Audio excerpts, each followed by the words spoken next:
Okay, here's the story. Memphis, Tennessee.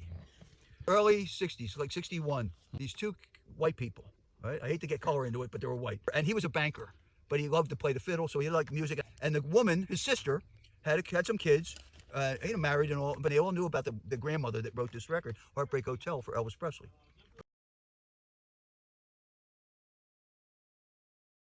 The reason she wrote that was that she saw an obituary one day, and it said they found this dead guy, or dead woman, dead somebody, in a hotel room, and they didn't know who it was, and she turned it into a record, and somehow it got to Elvis Presley, and boom, #1 record.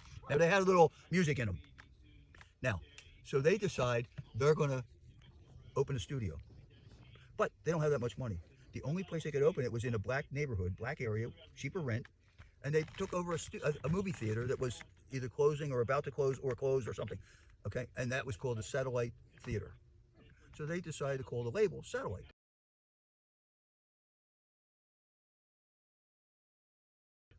And they started recording these white country Elvis Presley-ish people, and it wasn't happening.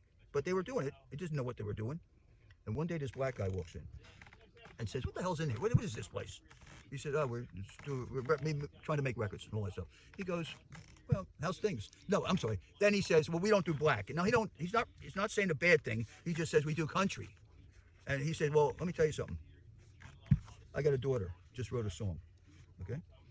And this song's going to be a hit. Now, how's business?" And he says, "Not too good." And he says, "Well, you put this record out, and business is going to be real good." And they said, "Well, how do you know?" He goes, "Because that's my daughter, and I'm a disc jockey, and I'm on WDIA, and guess what? I'm going to play the shit out of it, okay? So it's going to be a hit record." He goes, "Well," and somehow they said, all right, maybe, all right. They put this thing out, and boom, here it goes. It's happening in Memphis, and now all the rest of the country watches little breakouts, and Atlantic Records in New York heard about this, and they went down, they made a deal, and they got that record, put it out.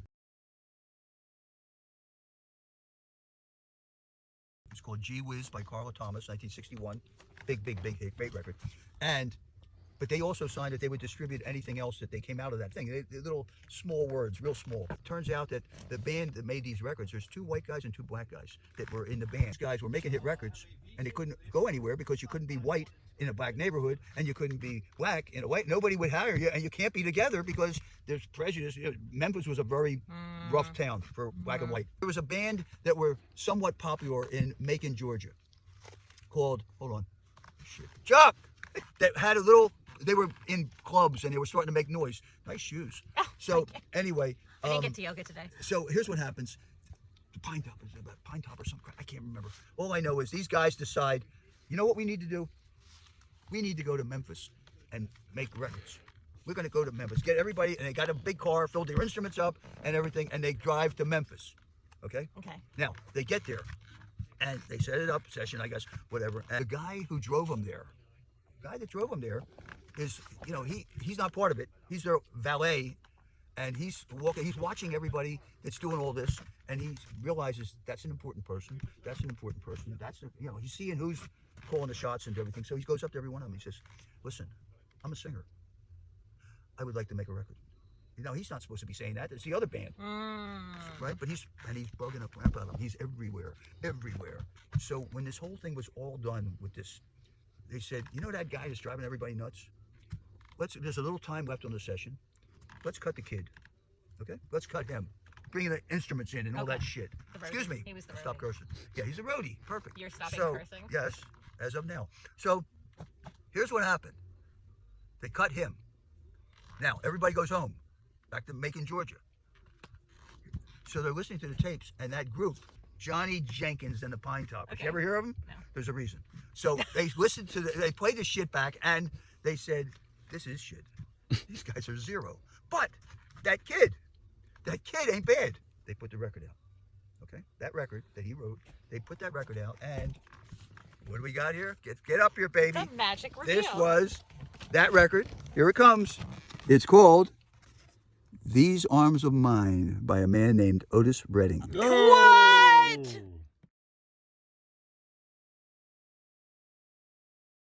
See, you guys know who that was. And he became so fabulous and so great. And you know what? When he died at 26 or something. I cried like a baby because that guy, he did it all.